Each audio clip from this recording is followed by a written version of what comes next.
All right, we're going to tackle one of life's toughest transitions today, divorce. But we're not just going to talk about surviving it. No, we're exploring how you can use the painful aftermath as the actual blueprint to architect a new, more powerful life. So let's start by just being real about it. Divorce isn't just a breakup, is it? It can feel like a devastating earthquake. It shatters the very foundations of your world, and you're left standing in the rubble, just trying to figure out what on earth just happened. But what if that chaos, that feeling of being totally crushed, could also be a kind of revelation? What if right in the middle of all that instability, you discovered a strength you never, ever knew you had? A fierce ability not just to survive, but to truly stand your ground. After the lawyers are paid, the papers are signed, and the fighting is finally over, a lot of people are left with what you might call an emotional hangover. The adrenaline is gone, that constant state of high alert just fades, and you're left with this strange, quiet emptiness. And a choice. A choice that will define everything that comes next.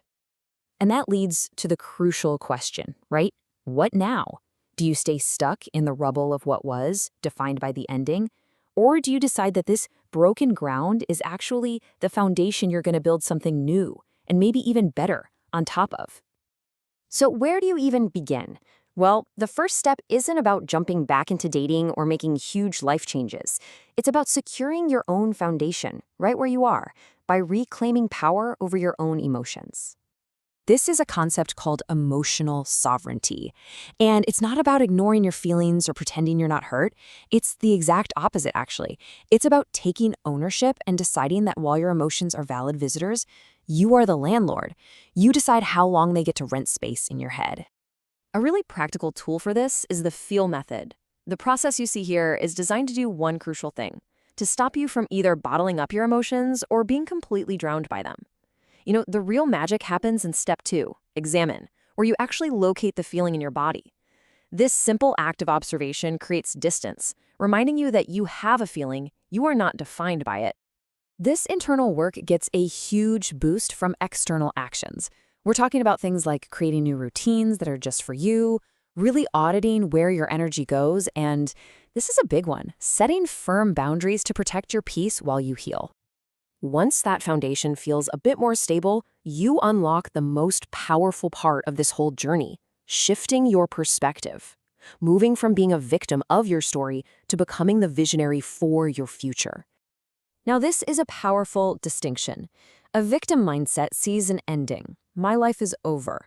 A visionary mindset sees a beginning. My new chapter is starting. I failed becomes I learned. I'm starting from nothing becomes I'm building on wisdom.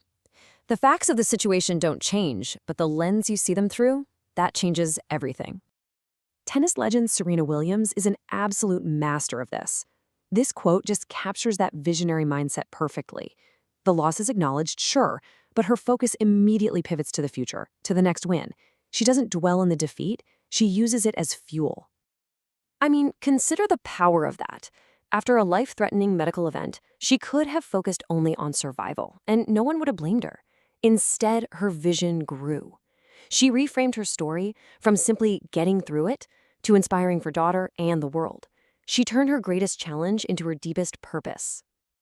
And this is the core of the visionary mindset.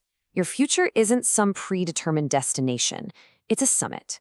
You are the one who gets to map the path, choose the pace, and decide exactly what the view will be along the way. Okay, so how do you actually build that vision? How do you draw the map? This is where you shift from being a visionary to being the architect of your new life with a really practical blueprint for rebuilding. And for a masterclass in this, look no further than Robert Downey Jr. His historic comeback wasn't an accident. It was the result of what he calls intentional architecture, a deliberate process of just making one right decision after another, day after day. We can adapt his approach into a powerful blueprint called the RISE method. It's a 4-step guide for rebuilding your life with absolute total intention. This blueprint works so well because each part reinforces the others. Your daily rituals build your new identity.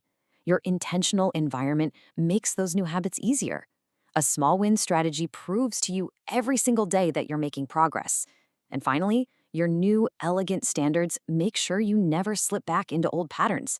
it's a complete system for transformation. This gives you a really powerful filter for every decision. You just ask yourself one simple question. Is this choice building my future, or is it keeping me tied to my past? And suddenly, every action, big or small, becomes a deliberate investment in the person you are becoming. So, what if your divorce wasn't the final word? What if it was the moment you were finally handed a blank page and the freedom to rise?